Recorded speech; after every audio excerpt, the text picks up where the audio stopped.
Myung-sik never looked at her. 2 years of walking past his cleaning woman without seeing her face, learning her name, acknowledging she existed beyond the floor she mopped and the trash she emptied. But tonight, she's bursting into his meeting, the most important meeting of his career. Chest heaving, eyes wild, voice shaking. "Sir, you can't sign that." His childhood friend and assistant stands frozen. The room goes silent, because whatever the invisible woman is about to reveal, whatever she knows, whatever she's risking her job to say, it's serious enough to make a powerful man look terrified. And Myung-sik realizes, maybe he should have been paying attention all along. Ever accidentally overheard something you really weren't supposed to hear? Something that made you realize you know a dangerous secret. That's where Daphne is right now. She's a cleaning woman who heard something 2 nights ago. Something about her CEO. Something that could destroy him if he doesn't know about it. Now she has to decide. Stay invisible and let it happen, or risk everything to tell him the truth. What would you do with information that could save someone but might destroy your own life? Let me know, and subscribe, because Daphne just made her choice. "Sir, don't sign it!" The doors to the conference room flew open, and Myung-sik's hand froze halfway to the document. His head snapped up, fury already building in his chest. Standing in the doorway was Daphne, the cleaning woman who worked the night shifts in his building. Her dark skin gleamed with sweat, her chest rising and falling like she'd run up all 30 floors instead of taking the elevator. "Are you okay? Who do you think you are to say that?" Myung-sik's voice came out cold and sharp, the kind of tone that made grown men flinch. Around the table, 5 executives shifted uncomfortably in their seats. His childhood friend and personal assistant, Do-hyun, stood beside him with the contract, looking equally stunned. Daphne didn't back down. Her hands clutched her phone so tightly, her knuckles looked pale against her brown skin. "That signature, it's fake. I have proof." Myung-sik laughed, but there was no humor in it. "You're the help. You clean toilets and empty trash bins. What could you possibly know about my business documents?" "I know what I heard," she said, her voice shaking now but still firm. "And I recorded it." The room went completely silent. Do-hyun's face had gone pale, which was strange because Do-hyun never got nervous. They'd grown up together in the streets of Busan, built this empire from nothing. If anyone deserved Myung-sik's trust, it was him. Recorded what exactly? Myung-sik leaned back in his chair, studying Daphne like she was an insect he couldn't quite identify.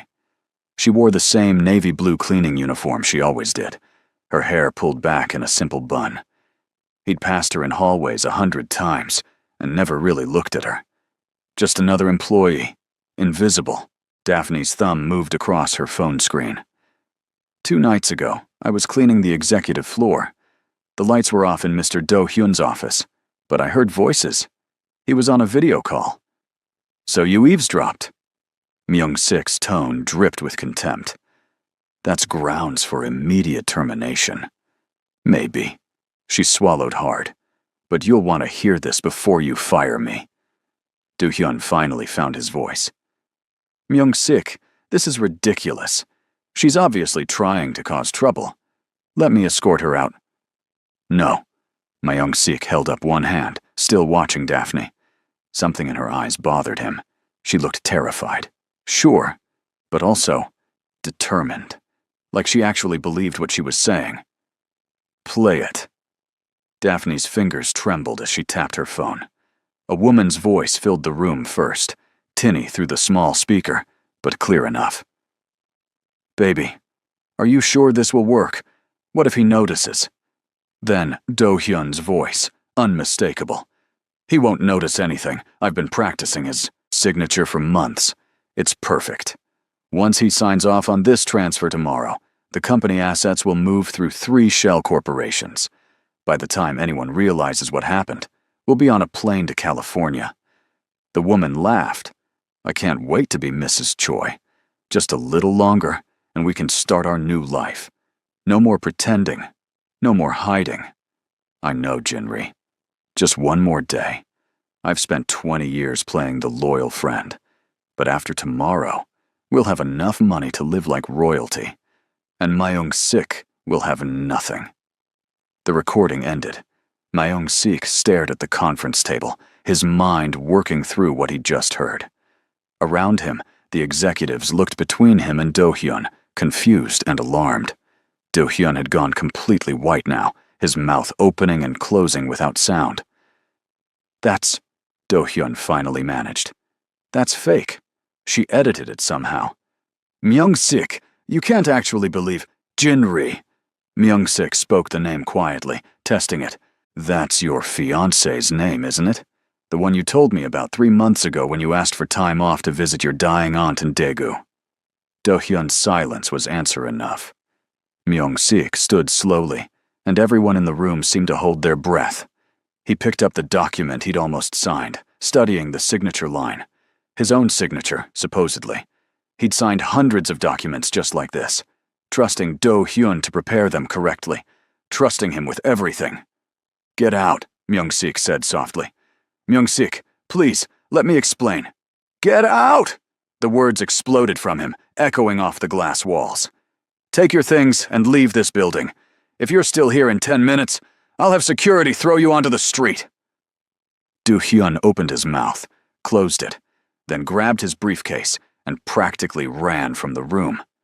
The executives followed quickly, sensing this was not a meeting they wanted to be part of anymore. Soon, only Myung-sik and Daphne remained. Daphne still stood by the door, looking unsure now that the confrontation was over. She started backing toward the exit. I'll just go back to work." "Wait." Myung-sik rubbed his temples, feeling the beginnings of a headache. "Why did you do that?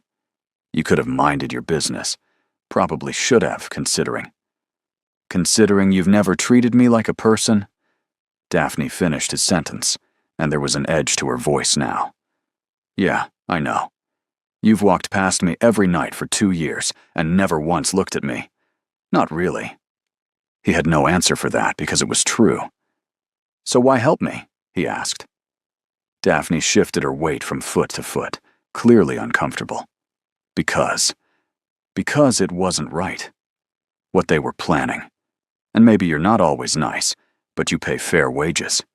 Better than most places I've worked. My daughter has health insurance because of this job. My son can go to a decent school. So when I heard what they wanted to, She shrugged.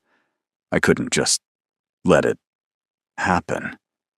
Myung-sik studied her properly for the first time. She was younger than he'd thought, probably close to his own age of 32. Pretty in an understated way. She had scars on her hands from years of hard work, and her eyes had the kind of tiredness that came from doing too much with too little. "You have children?" The question came out before he could stop it. "Twins. They're 8. A small smile crossed her face when she mentioned them. "Dakota Del and Chinonso. They're the reason I work nights. Pay is higher, and I can see them off to school in the mornings before I sleep." Myung-sik nodded slowly, processing this information. All this time, this woman had been working in his building, supporting 2 children alone, and he'd never even bothered to learn her name until today. The realization sat uncomfortably in his chest. "The document you saved me from signing," he said, turning back to look at it. "Do you understand what it would have done?" Daphne shook her head. "Not really. I don't know much about business. But from what I heard on the recording, it seemed like they wanted to steal from you. They wanted to bankrupt me." Myung-sik picked up the paper, examining it more closely now. "This would have transferred ownership of my primary holdings to a shell corporation. Within a week, they could have liquidated everything I've built. The company would have collapsed. All my employees, hundreds of people would have lost their jobs, including Daphne and her twins," he realized. She'd saved herself too by speaking up, though she probably hadn't thought of it that way. "I'm sorry that happened," Daphne said quietly. "Betrayal from someone close. That has to hurt." Myung-sik laughed, but it came out bitter. Do-hyun and I grew up together. We had nothing. We slept in subway stations and stole food from convenience stores just to survive. When I started making money, I brought him with me. Gave him everything he has. And this whole time... He stopped himself, unwilling to show more weakness in front of a stranger. But Daphne's expression had softened, and somehow that made it worse. He didn't want her pity. "You should go," he said, his voice cooling again. "Thank you for the information. There will be a bonus in your next paycheck." Daphne nodded and turned to leave. She was almost at the door when Myung-sik spoke again. "Daphne." She stopped, looking back at him with surprise. "You know my name? It's on your ID badge." A lie. He'd just learned it from his HR files, which he'd pulled up on his phone moments ago, suddenly curious about the woman who'd just saved his empire. "Take tomorrow night off. Paid. Spend it with your children." Her eyes widened. "Sir, I can't afford to miss a shift." "You'll be paid for the full night," he interrupted. "Consider it part of your bonus." She blinked rapidly, and he realized with discomfort that she was fighting tears. "Thank you." After she left, Myung-sik stood alone in the conference room for a long time, staring at the forged document in his hands. 20 years of friendship, destroyed in one recording. He should have been furious. And he was. But underneath the anger was something else. Something that felt dangerously close to grief. His phone buzzed. His head of security, confirming that Do-hyun had left the building and would not be allowed back in. Good. That was one problem handled. But now Myung-sik had to figure out how deep the betrayal went. How many other documents had Do-hyun forged? How much money had already been stolen? And who else in his organization might be compromised? The next several weeks were going to be rough. 3 weeks later, Daphne was emptying trash bins on the 23rd floor when Myung-sik appeared beside her so silently she jumped, nearly dropping the bag she was holding. "Sorry," he said, though he didn't sound particularly sorry. "I didn't mean to startle you. It's fine." Daphne pressed a hand to her chest, willing her heart to slow down. She hadn't seen much of Myung-sik since that day in the conference room. He'd been busy dealing with the aftermath of Do-hyun's betrayal, from what she'd overheard other employees saying. "Is there something you need, sir?" "I wanted to update you." He leaned against the wall, looking tired. There were dark circles under his eyes, and his usually perfect hair was slightly mussed. "We found 3 other forged documents in the company files. Do-hyun had been skimming money for at least 2 years, about 4 million won total." Daphne whistled softly. "That's a lot." "It could have been everything." Myung-sik's jaw tightened. "If you hadn't stopped me from signing that final document, I would have lost it all." "Well, I'm glad I could help." She tied off the trash bag and moved to the next office. After a moment, Myung-sik followed her, which was strange. CEOs didn't usually trail after cleaning staff during their rounds. "Your children," he said abruptly. "Dakota Del and Chinyonso. Those are Nigerian names, aren't they?" "Yoruba and Igbo, actually." Daphne glanced at him, curious why he was asking. "Their father was Igbo. I'm American, but I grew up with Nigerian neighbors who were like family to me. When my kids were born, I wanted them to have names that connected them to that culture. Names that meant something." "What do they mean?" "Dakota Della means, joy has come home. Chinyonso means, God is near." She smiled, the way she always did when talking about her twins. "They live up to their names, mostly, though Dakota can be a handful sometimes." "And their father?" Myung-sik asked, then seemed to catch himself. "Sorry, that's too personal." "It's okay." Daphne moved to another trash bin.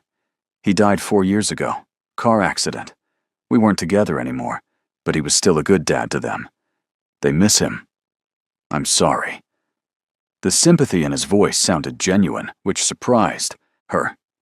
This was the same man who'd called her the help just weeks ago.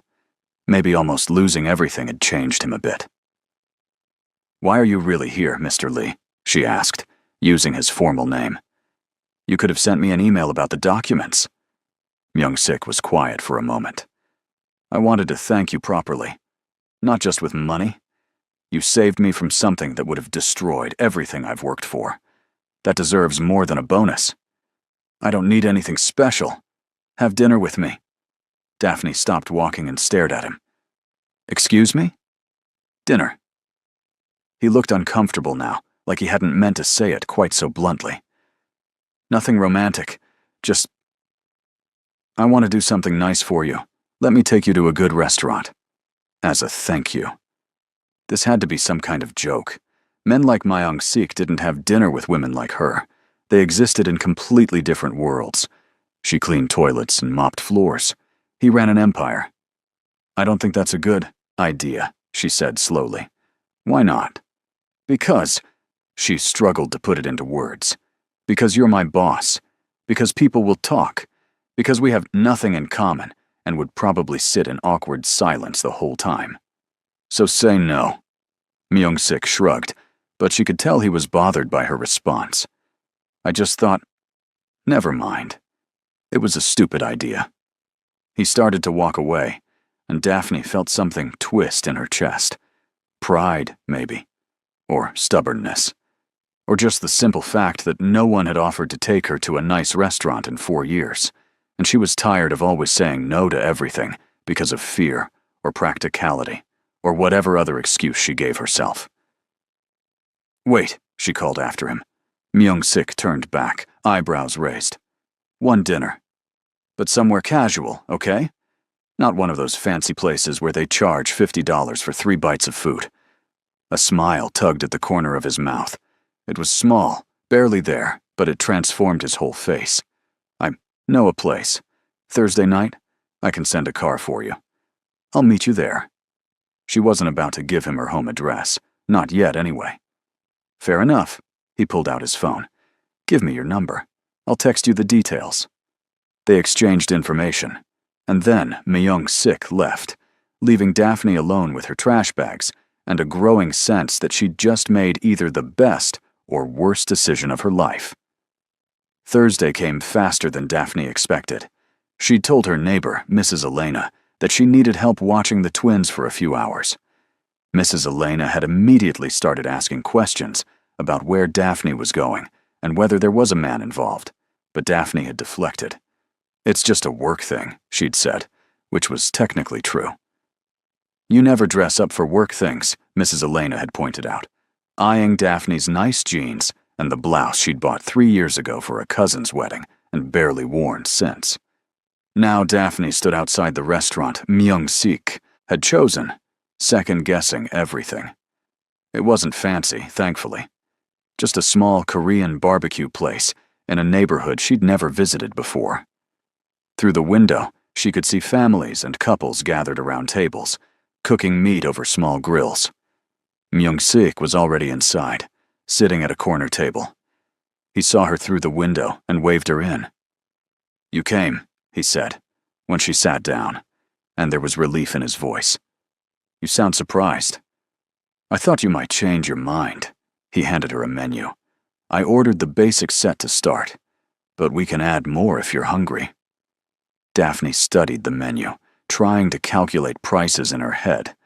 This was more expensive than anywhere she usually ate, but not as bad as she'd feared. Still, she'd brought some emergency cash just in case. You're doing it again, Myung-sik said. Doing what? Worrying about money. He leaned back in his chair. I invited you. I'm paying. Don't argue with me about it. I wasn't going to argue, Daphne lied. She definitely had been planning to argue, maybe suggest they split the bill.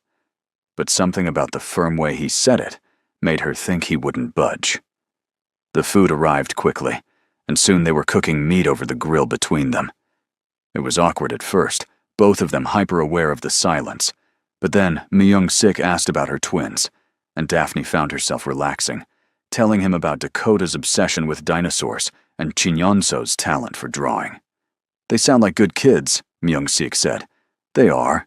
Exhausting, but good. Daphne flipped a piece of pork belly. Do you have any siblings? His expression shuddered. No. I was an only child. My parents died when I was 12. I'm sorry. Don't be. He used his chopsticks to move meat around the grill. That was a long time ago. Do-hyun's family took me in for a while after that. His parents were... well, they weren't great people, honestly. But they gave me a place to sleep. I thought that meant Do-hyun and I were family. Brothers, you know? Turns out loyalty doesn't mean much when there's money involved. The bitterness in his voice made Daphne's chest ache. She knew what betrayal felt like. Her ex-husband had cheated on her repeatedly before his death, something she'd only learned about afterward when women started showing up at the funeral. Not everyone is like that, she said quietly. Some people are worth trusting. Are you worth trusting? Myung-sik asked, and there was something intense in his gaze that made her breath catch. I like to think so, she managed. But I guess you'll have to decide that for yourself. They ate in silence for a while after that, but it was a comfortable silence this time. When the bill came, Myung-sik paid without even looking at it, then walked Daphne to her bus stop. You don't have to wait with me, she said. I'll be fine. I know you will. But he stayed anyway, hands in his pockets, looking up at the night sky. Can we do this again? Maybe not just dinner. Maybe something else. Like what? Daphne asked, genuinely curious what a man like him did for fun. I don't know. What do you like to do? Besides work and take care of my kids, she laughed. I don't really have hobbies. There's never time. Then we'll find time, Myung-sik said, and it sounded almost like a promise. The bus appeared around the corner, and Daphne felt a strange reluctance to leave. Thank you for dinner. It was nice. Just nice. There was a teasing note in his voice she'd never heard before. It was lovely, she amended, smiling. Really?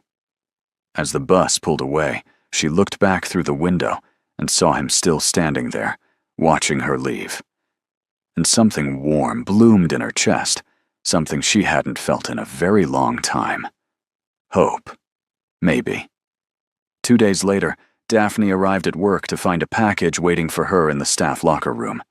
Inside was a cookbook focused on simple, quick meals and a note in neat handwriting. Thought this might help with the twins. SOS. She stared at the gift for a long moment, warmth spreading through her chest. It was thoughtful in a way she hadn't expected. Most men she'd known would have bought jewelry or flowers, things that said more about what they wanted to give than what she might actually need.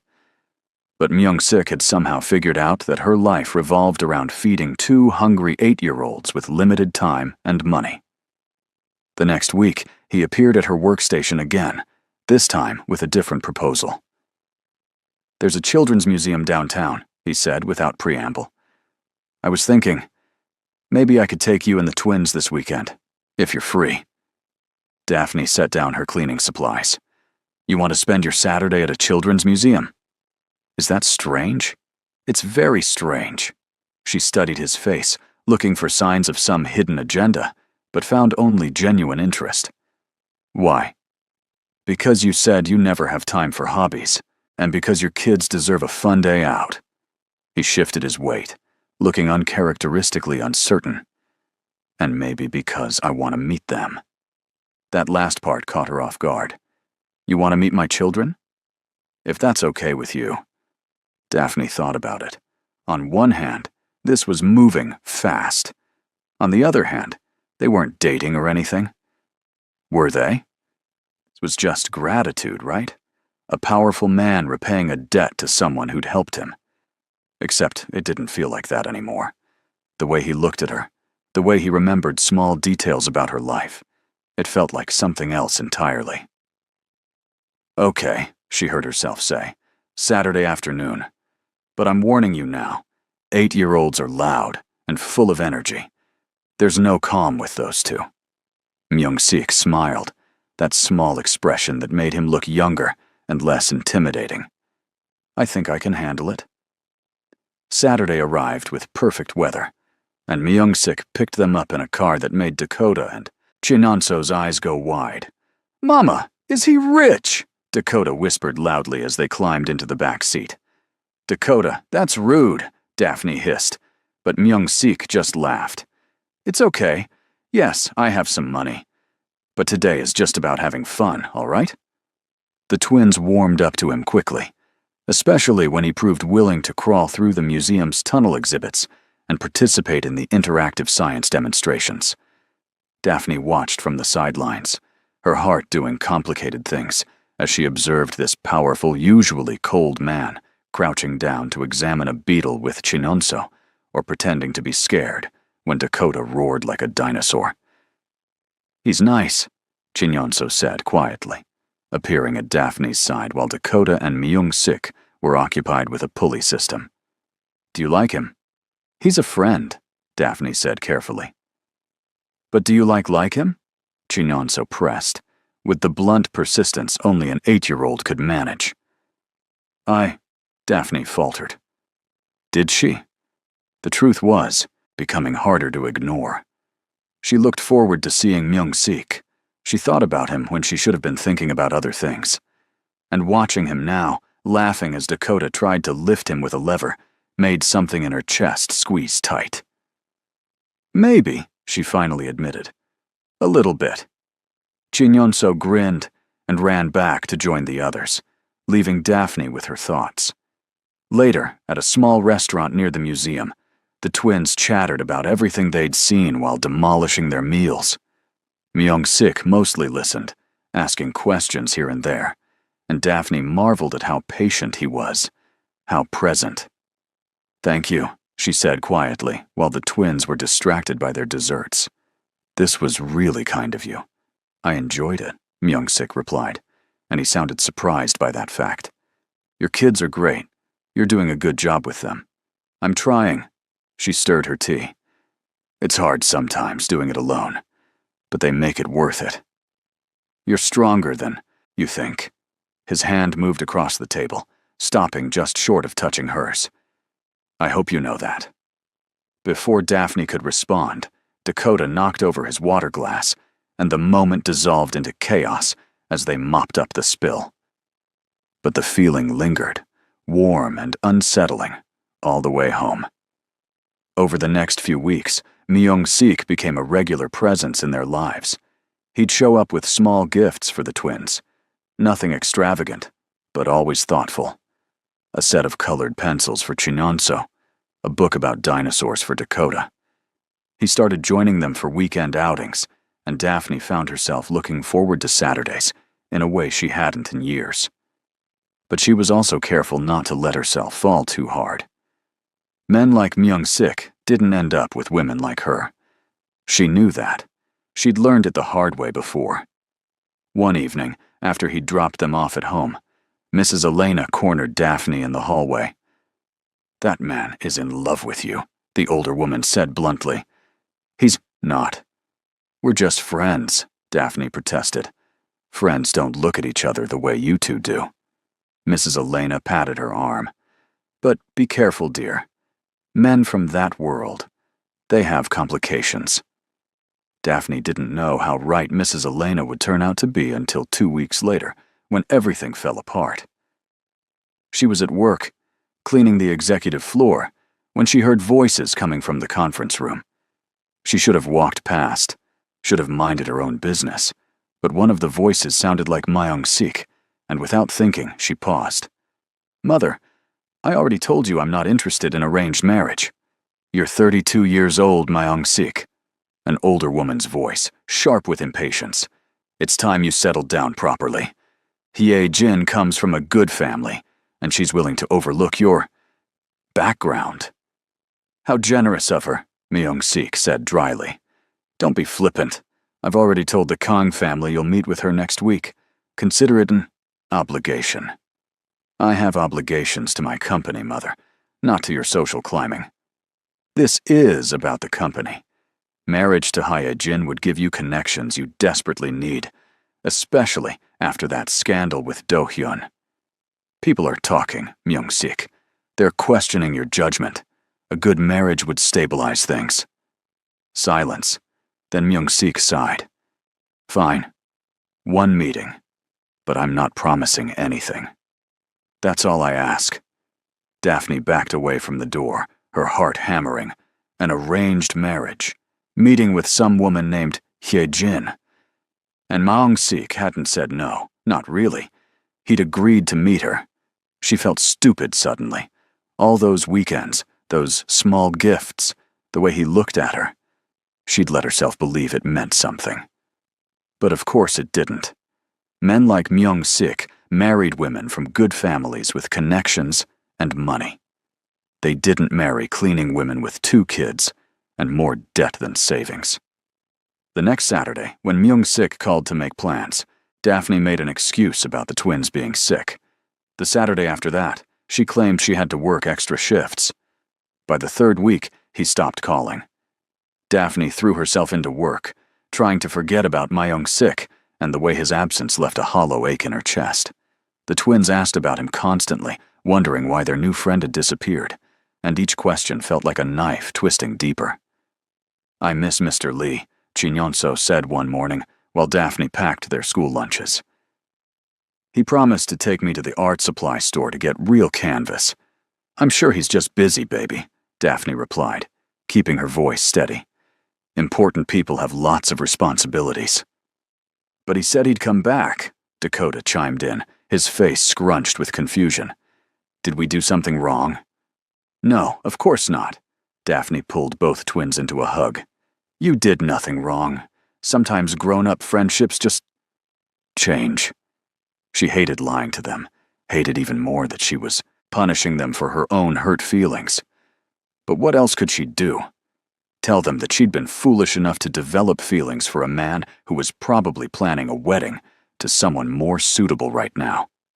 3 weeks after she'd started avoiding him, Daphne was mopping the lobby floor at 2 in the morning when the elevator doors opened and Myung-sik stepped out. She hadn't seen him in person since that day she'd overheard his mother, and the sight of him made her chest tighten painfully. He looked terrible. His hair was messy, his tie was loose, and those dark circles under his eyes had gotten worse. "You've been avoiding me," he said without greeting. "I've been busy." Daphne kept mopping, not trusting herself to look at him directly. "For 3 weeks? You can't even answer my calls?" "Like I said, I've been busy." "Stop lying." His voice cracked slightly. "Just tell me what I did wrong. Tell me why you suddenly decided I'm not worth your time anymore." That made her look up, anger flashing through her. "Not worth my time. That's rich coming from you." "What's that supposed to mean?" "It means I heard you, okay?" The words burst out before she could stop them. 3 weeks ago, I heard you talking to your mother about meeting some woman named Hye-jin, about how marriage to her would be good for your image and your company connections. Myung-sik's expression shifted from confusion to understanding to something that looked like panic. "You heard that conversation?" "Yes. And before you try to explain it away, don't bother. I get it. I understand how your world works." Daphne gripped the mop handle tighter. "Men like you don't end up with women like me. You have dinners with us, and play with our kids, and make us feel special. But at the end of the day, you marry someone appropriate." "Daphne, I'm not angry," she continued, surprised to find it was mostly true. "I'm just disappointed in myself. I knew better than to let you get close. I knew better than to let my kids get attached. But I did it anyway, and now they ask about you every day, and I don't know what to tell them. Tell them I'm sorry." Myung-sik moved closer, his eyes pleading. "Tell them I messed up. Tell them I should have told you about my mother's plans before you found out that way." "So you're really going to meet her? This Hye-jin woman?" "I already did." He ran a hand through his hair. 2 weeks ago. My mother ambushed me with it, arranged the whole thing before I could object. But Daphne, I need you to understand something. I told Hye-jin I wasn't interested. I told my mother to stop matchmaking. I told them both that I'm already seeing someone. Daphne's breath caught. "You did?" "Because I am seeing someone. At least, I thought I was until she started avoiding me. He took another step forward. I should have told you about the meeting before it happened. I should have been honest about the pressure my mother puts on me. But I didn't because telling you would have made it real, would have forced us to talk about what this is between us. What is it? Daphne asked quietly. Between us? I don't know. The honesty in his voice was almost painful. I've never felt like this before. Never wanted to spend every free moment with someone. Never missed someone so much it hurt when they disappeared from my life. Is that how it's supposed to feel? Despite everything, Daphne felt herself softening. Sometimes, yeah, that's how it feels. Then tell me how to fix this. Myung-sik stopped just a foot away from her now. Tell me what I need to do to make things right, and I'll do it. Daphne studied his face, seeing the exhaustion there, the genuine distress. You can't just wave money around to fix this one. This is about trust, about honesty. I know. So from now on, no more secrets. No more hearing about your life from eavesdropping, or rumors, or your mother's plans. If something's going on, you tell me directly. Can do that. And you need to understand. She paused, choosing her words carefully. I come with complications. 2 kids, a job that doesn't pay well. No fancy family connections or money or any of the things your mother probably wants for you. If you're going to be in my life, you're going to be in theirs too. And that means you can't just walk away when things get hard. I don't want to walk away, Myung-sik said firmly. I want to figure this out with you. Whatever this is. Daphne wanted to believe him. She wanted to trust that maybe, despite all logic and experience, this could actually work. But fear held her back, the memory of past disappointments warning her to be careful. The twins miss you, she finally said. They keep asking when you're coming back. And you? His voice was soft. Do you miss me? She should lie, should protect herself. But looking into his eyes, she couldn't manage it. Yeah, I missed you. Something in his expression lightened, like a weight, lifting. Can I see you tomorrow? All 3 of you? Please. Daphne hesitated only a moment before nodding. Saturday afternoon, the park near our apartment. But Myung-sik, if you're going to do this, be sure. Because if you hurt my kids, if you let them get attached, and then disappear again.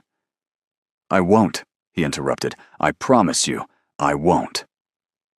Saturday afternoon found them at the park, the twins racing ahead to the playground, while Myung-sik and Daphne walked more slowly behind them. They're fast, he observed, watching Dakota climb the jungle gym with impressive speed. They have too much energy for one parent to handle sometimes, Daphne admitted, but I wouldn't change them for anything. They settled on a bench with a view of both children, close enough to intervene if needed, but far enough to give the kids some independence. For a while, they just watched in comfortable silence. My mother called again yesterday, Myung-sik said eventually. She's not happy about me, refusing Hyejin. Is she going to keep pushing? Probably. He leaned back, tilting his face toward the sun. But I told her I'm not interested in arranged marriage, that I want to make my own choices about my life. And what did she say to that? That I'm being foolish, that I'm letting emotion cloud my judgment. A bitter smile crossed his face. Maybe she's right. Maybe this is foolish.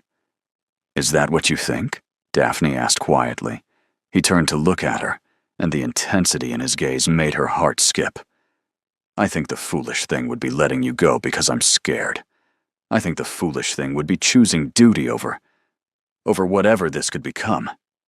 Before Daphne could respond, Dakota came running over, Chinyonso right behind him. Mr. Lee, watch this! Dakota proceeded to demonstrate an elaborate handstand that ended with him tumbling into the grass, laughing. Very impressive, Myung-sik said seriously, though maybe work on the landing. Chinyonso climbed onto the bench between them. Mama said you were busy, Were you really busy, or did you just not want to see us anymore?"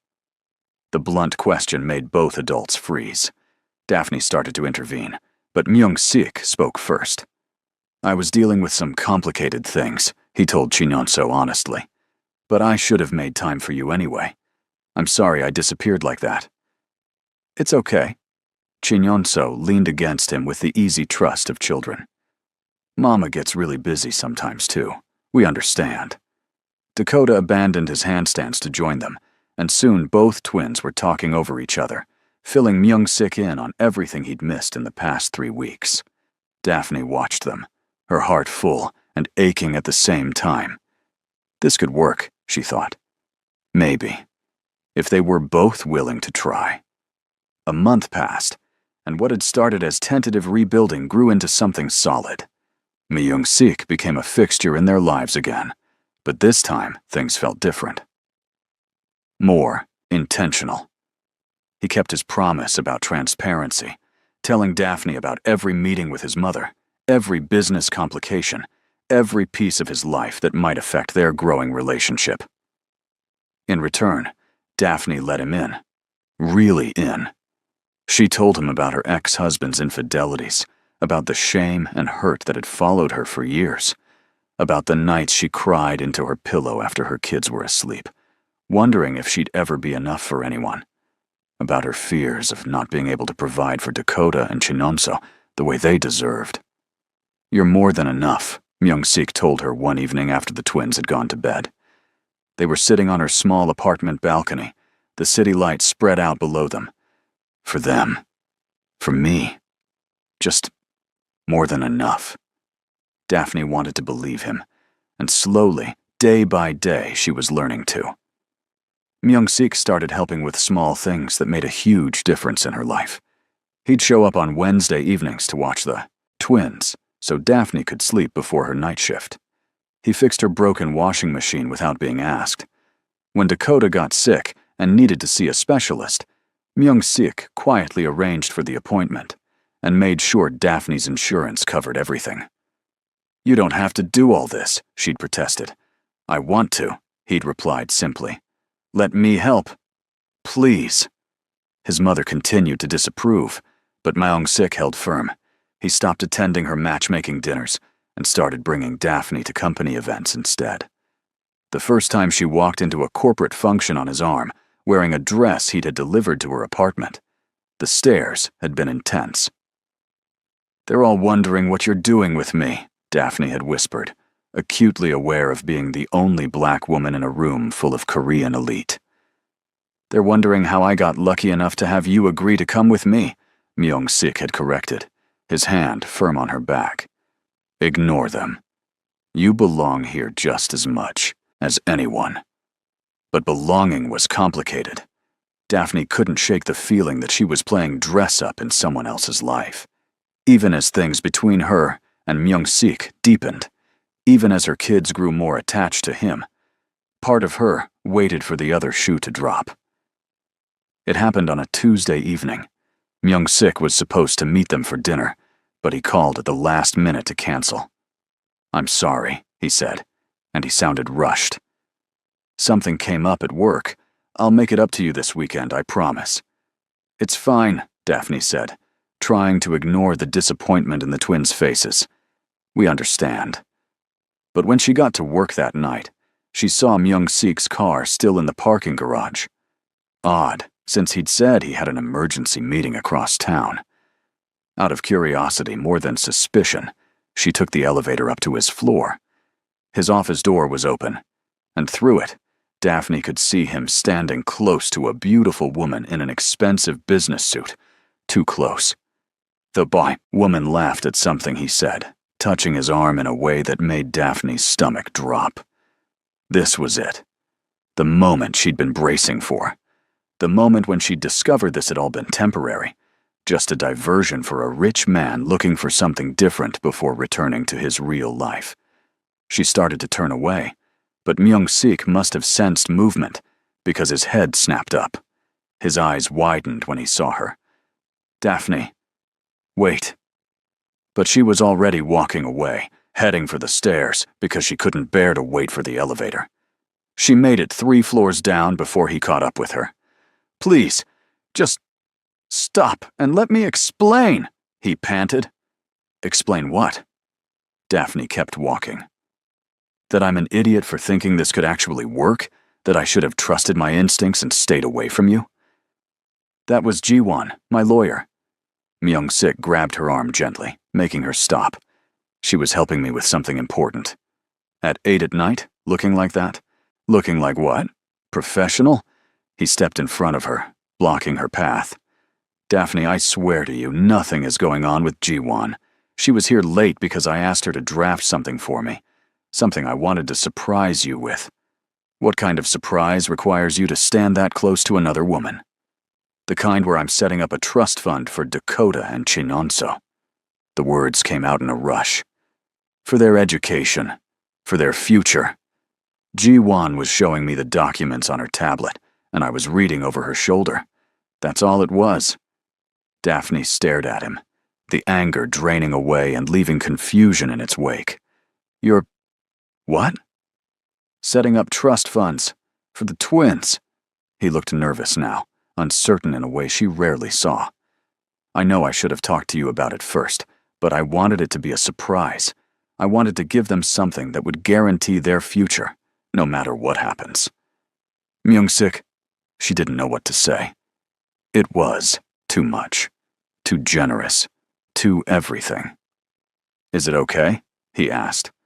"I know it's a lot, and maybe you think it's too soon or too presumptuous, but I care about them, about all of you, and I want to make sure they have opportunities, that they can go to any university they want, that money never holds them back from their dreams." Daphne felt tears building behind her eyes. "You really want to do this? For my kids?" "They're not just your kids anymore," Myung-sik said quietly. I know I'm not their father. I would never try to replace him. But they matter to me. You all matter to me. More than I thought anyone could." The tears spilled over then, and Daphne let Myung-sik pull her into his arms. They stood like that in the stairwell, holding each other while she cried into his shirt, and he rubbed circles on her back. "I'm sorry," she whispered. "I jumped to conclusions. I'm so used to things falling apart that I keep waiting for it to happen with us. It's not going to fall apart." His voice was firm. "Not if I have anything to say about it. I'm in this, Daphne, all the way in. You need to believe that." "I'm trying," she admitted. "It's just hard sometimes." "I know." He pulled back enough to look at her face, gently wiping away her tears with his thumbs. "But we'll figure it out together, okay? No more secrets, no more misunderstandings. Just honesty, even when it's difficult." Daphne nodded, something loosening in her chest. "Okay, together." 2 weeks later, Myung-sik took her to a quiet restaurant overlooking the Han River. This time, it was just the two of them, the twins spending the night with Mrs. Elena. "I have something for you," he said after they'd finished eating. He pulled out a small box, and Daphne's heart jumped into her throat until she saw it was too big to be a ring box. Inside was a key. "It's to my apartment," Myung-sik explained. I'm not asking you to move in or anything like that. But I want you to have it. I want you to feel like you can come and go as you please, that you have a place in my space, the same way I have a place in yours." Daphne picked up the key, turning it over in her fingers. It was a simple thing, but the gesture behind it wasn't simple at all. It was trust. It was commitment. It was him saying that she belonged in his world, not just as a visitor, but as someone permanent. "Thank you," she said softly. "This means a lot." "There's something else." Myung-sik pulled out a folder. "I've been thinking about your situation at work, the night shifts, the cleaning. You're too talented to be limited to that forever."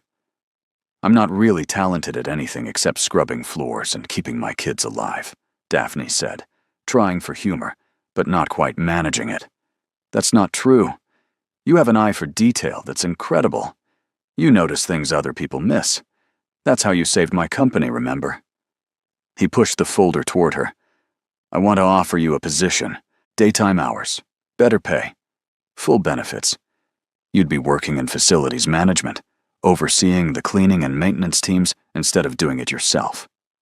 Daphne opened the folder, scanning the job description and salary listing. The number made her head spin. Myung-sik, this is too much. It's what the position is worth, what you're worth. He leaned forward. You don't have to decide right now. Think about it. Talk to the twins about it.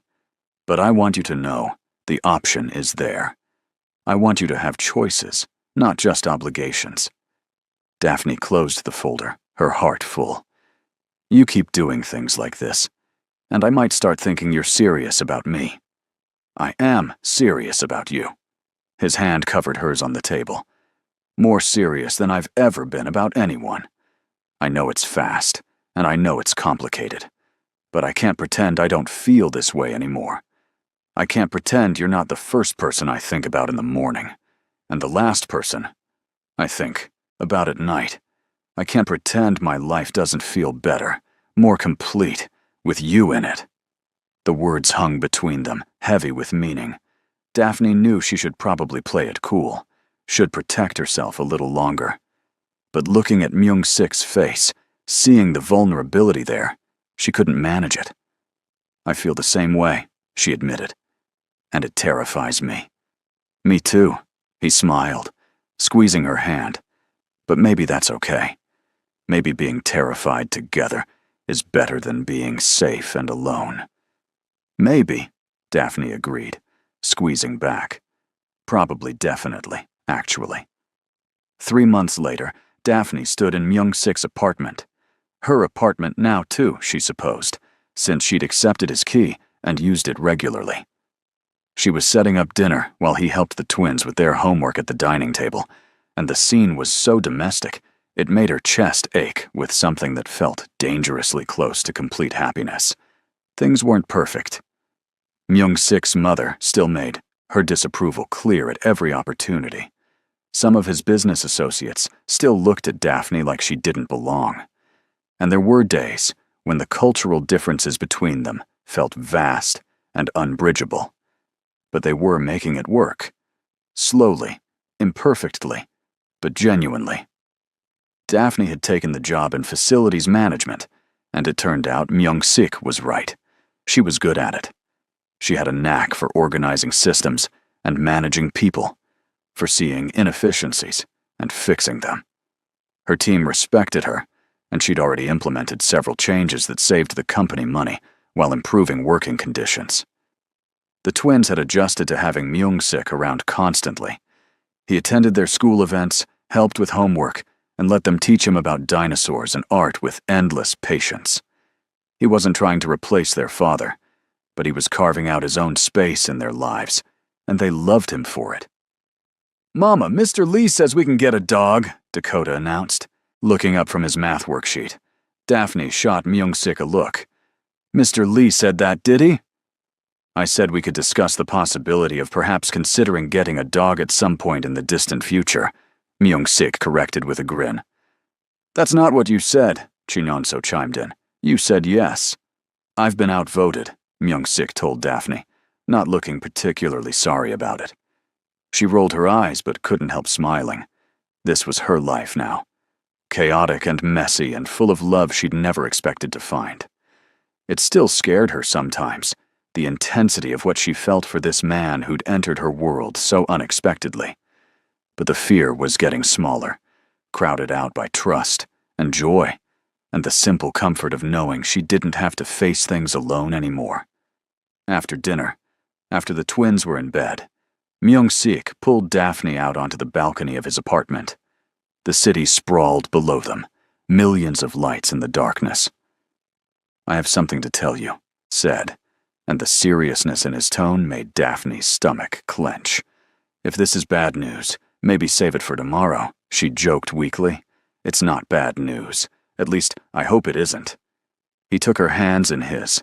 "My mother called today. She wants to meet with you, officially, with the twins." Daphne's eyes widened. Really? But she hates me.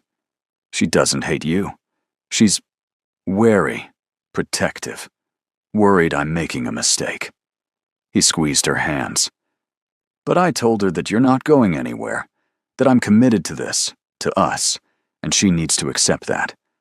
So she wants to meet you properly, get to know the woman her son is serious about. And by serious, you mean? I mean, I'm in love with you. The words came out simple and direct, no hesitation. I love you, Daphne. I love your strength and your kindness and the way you make me want to be better. I love how you protect your kids fiercely while still teaching them to be open and trusting. I love that you saw me at my worst, when I was arrogant and dismissive, and you still chose to help me. I love everything about you, and I want everyone to know it. Daphne felt tears building again, the good kind this time. I love you too. I have for a while now, but I was afraid to say it. Don't be afraid. He pulled her closer. Not with me. Never with me. They stood like that for a long time, holding each other under the stars, and Daphne let herself feel it fully. The hope, the joy, the terrifying, wonderful reality of being in love with someone who loved her back. The meeting with Myung-sik's mother was scheduled for the following Sunday. Daphne spent the entire week nervous, trying on different outfits and making the twins practice their manners until they complained. Mama, we already know how to be polite, Chinyonso said patiently. I know, baby. But this is important. Mr. Lee's mother she's particular. Is she mean? Dakota asked, with the bluntness of 8-year-olds everywhere. No, not mean, just traditional. She has certain ideas about how things should be. What Daphne didn't say was that she was terrified Myung-sik's mother would look at her and see everything she saw in herself sometimes. Not enough, not suitable, not worthy of her son. But Myung-sik had been adamant that this would go well, that his mother just needed time to see what he saw. Sunday arrived too quickly. They met at an upscale cafe in Gangnam, the kind of place where Daphne felt immediately out of place, despite her nice dress and careful makeup. Myung-sik's mother was already there when they arrived, sitting perfectly straight in a designer suit that probably cost more than Daphne's monthly rent used to cost. Mother, Myung-sik said, bowing slightly. This is Daphne, and these are her children, Dakota Dele and Chinyonso. The twins, bless them, bowed just as Myung-sik had taught them. It's nice to meet you, ma'am, they said in unison. Something flickered in his mother's eyes. Surprise, maybe, or approval. Please sit. The conversation started stiffly, his mother asking polite but pointed questions about Daphne's background, her family, her education. Daphne answered honestly, refusing to pretend to be something she wasn't. Yes, she'd grown up poor. No, she didn't have a college degree. Yes, she'd worked cleaning jobs for years. These were facts, not things to be ashamed of. But then Chinyonso, sweet Chinyonso, pulled out the drawing he'd made special for this meeting. It showed their whole family, Daphne, the twins, and Myung-sik, all holding hands under a rainbow. I made this for you, Chinyonso said shyly, offering it to Myung-sik's mother. Because you're part of our family now too. For a long moment, his mother just stared at the drawing. Then, to everyone's surprise, her eyes filled with tears. Thank you, she said quietly. This is very kind. The ice thawed after that. His mother asked the twins about school and their interests, and they chattered easily about dinosaurs and art. She asked Daphne about her new job and seemed genuinely interested in how the facilities management department functioned. By the end of lunch, they were still not exactly warm, but the hostility was gone. You make my son happy, his mother said as they were preparing to leave. It wasn't quite an endorsement, but it wasn't a rejection either. I try, Daphne replied. He makes me happy too. That's all I can really ask for then, isn't it? She touched Shinyonso's head gently. Perhaps you could visit again sometime. Both of you. I'd like to get to know you better. In the car afterward, Myung-sik let out a huge breath. That went better than I expected. Your mother is actually nice when she's not worried about protecting you, Daphne observed. She lost my father young. I'm all she has left. I think she's just scared of losing me too, in a different way. He reached over to take Daphne's hand. But she'll learn that loving you doesn't mean I love her less. There's room for everyone. 6 months later, Myung-sik proposed. Not with fireworks or elaborate displays, but on a quiet Tuesday evening after the twins had gone to bed, in Daphne's tiny apartment that they'd kept, even though they spent most nights at his place. I know it's fast, he said, kneeling in her cramped living room, and I know we still have things to figure out. But I don't want to wait anymore. I want to build a life with you officially. I want Dakota and Shinonso to know they're my family too, legally and completely. I want to wake up next to you every morning for the rest of my life. So, will you marry me? The ring was beautiful, but not ostentatious. A simple band with 3 small diamonds. Daphne looked at it, then at Myung-sik's hopeful face, then at the life they'd built together from such an unlikely beginning. Yes, she said, laughing and crying at the same time. Of course, yes. When they told the twins the next morning, both kids cheered so loudly that neighbors probably heard. Dakota immediately started planning what he'd wear to the wedding, while Shin-yeon-so wanted to know if she could draw the invitations. We can figure all that out together, Myung-sik assured them. This is a family decision. Everyone gets input. And they did. The wedding, when it happened 3 months later, was a small affair with close friends and family. Myung-sik's mother attended and even smiled during the ceremony. The twins stood up with them, and when the officiant asked if anyone objected, Dakota loudly declared that he definitely did not object, making everyone laugh. At the reception, Myung-sik pulled Daphne aside for a moment alone. Remember the first day we really talked, he said, when you saved my company. You were so mad at me for interrupting your meeting, Daphne recalled with a smile. I was an arrogant fool who couldn't see what was right in front of him. He touched her face gently. Thank you for interrupting that meeting. Thank you for being brave enough to speak up. Thank you for giving me a chance, even when I didn't deserve it. Thank you for becoming someone who deserves it, Daphne replied. Thank you for loving my kids like they're yours. Thank you for showing me that second chances are real. They returned to the reception hand in hand, ready to face whatever came next. Together. Always together. The honeymoon was supposed to be 2 weeks in Jeju Island, just the two of them, while Mrs. Elena watched the twins. They'd made it through 4 blissful days of beach walks and quiet dinners when Myung-sik's phone rang at 3 in the morning. What? Daphne mumbled, still half asleep as Myung-sik sat up abruptly.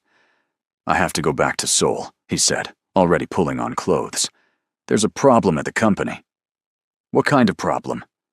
His jaw was tight, the way it got when he was really worried. Someone's filed a lawsuit. They're claiming I stole intellectual property from a competitor years ago. If the claim goes through, the company could be shut down. Everything we've built. Gone. Daphne was fully awake now.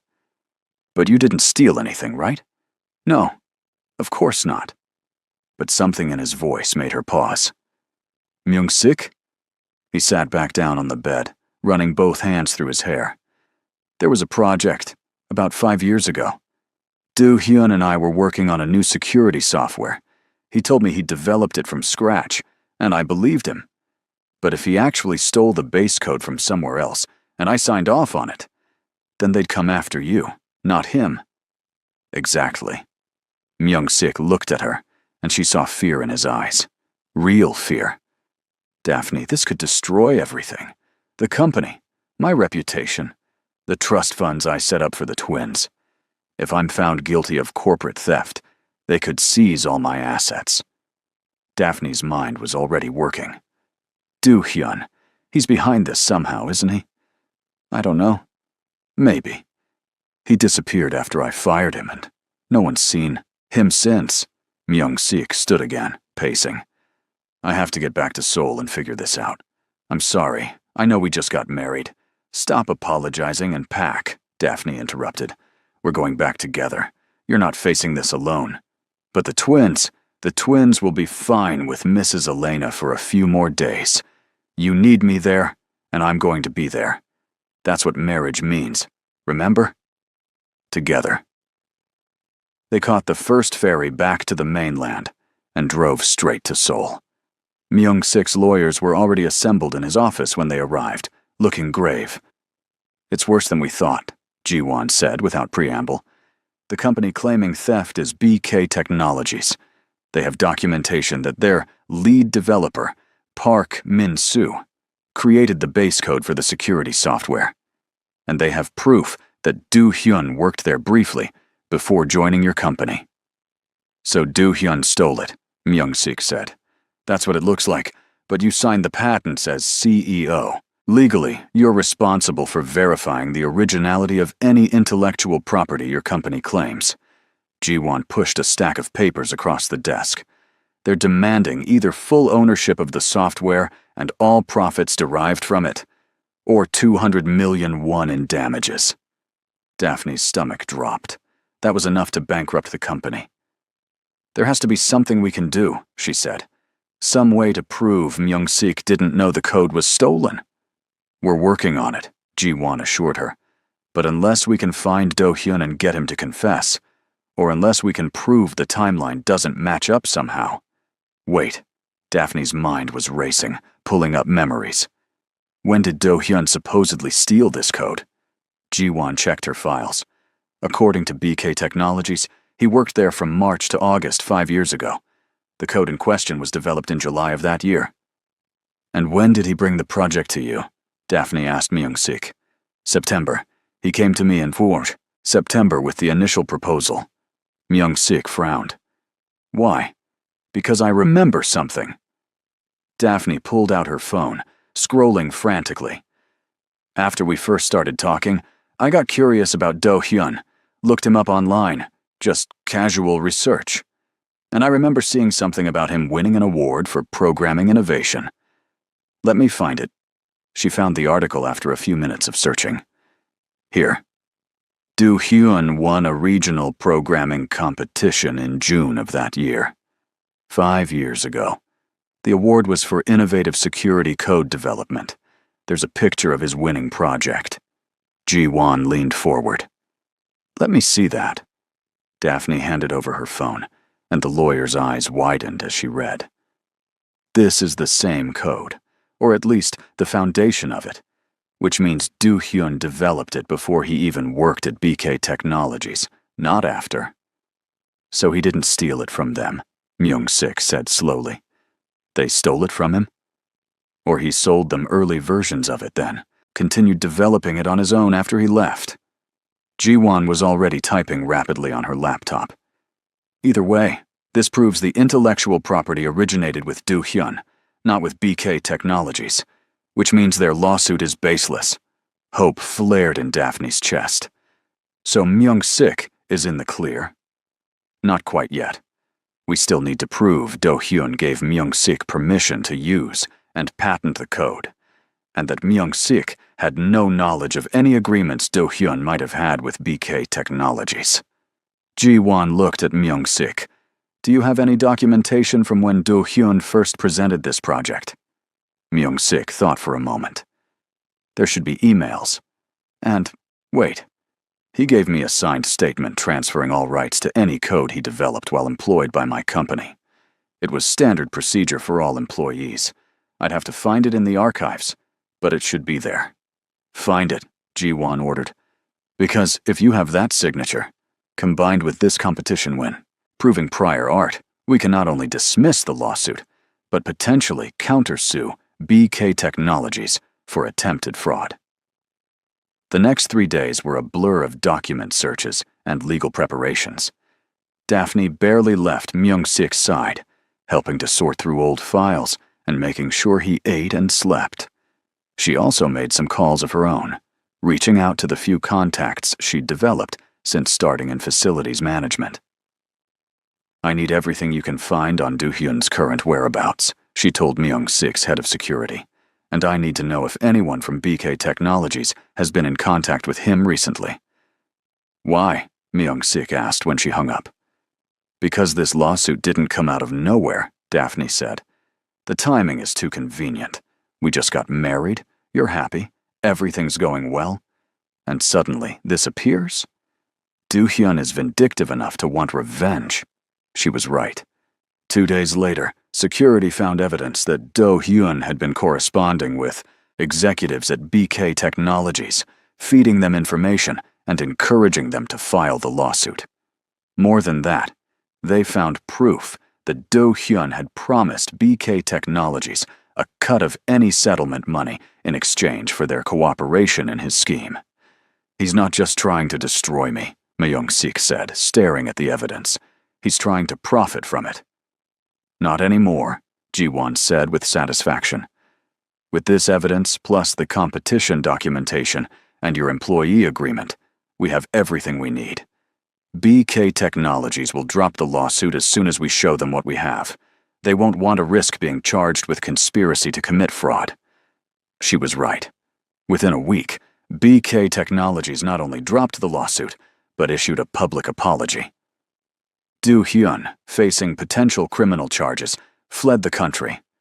But Myung-sik didn't pursue him further. "I just want him gone," he told Daphne. "I want to move forward, not keep looking back at his betrayal." The day after, everything was settled. Myung-sik took Daphne back to the conference room where they'd first really met, where she'd interrupted his meeting and saved his empire without even realizing it. "You did it again," he said, pulling her close. "Saved me when I needed it most." "We saved each other," Daphne corrected. "That's how this works now.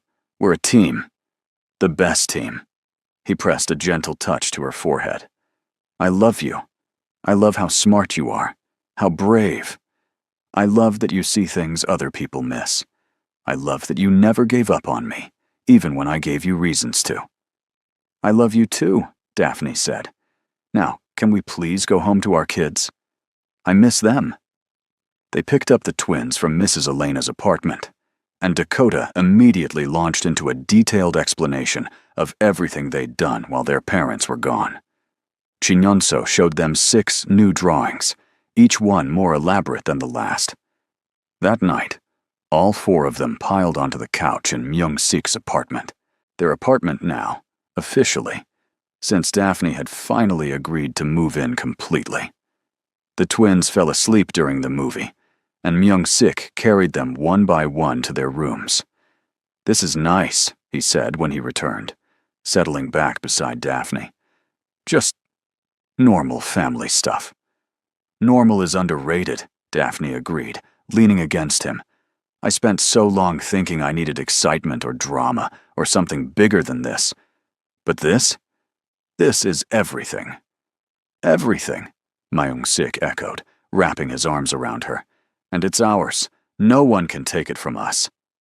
Outside, the city lights sparkled in the darkness, full of possibility and promise. And inside, surrounded by love and family and the life they'd built together, against all odds, Daphne finally let herself believe it completely. This was real. This was lasting. This was forever. So yeah, if you enjoyed watching this unlikely love story unfold from that first dramatic moment in the conference room to a happily ever after, maybe hit that like button and consider subscribing for more stories that'll make you believe in second chances and unexpected love. I'd really appreciate it, and honestly, it helps me keep creating content like this for you guys. Thanks for watching till the end. Truly means a lot.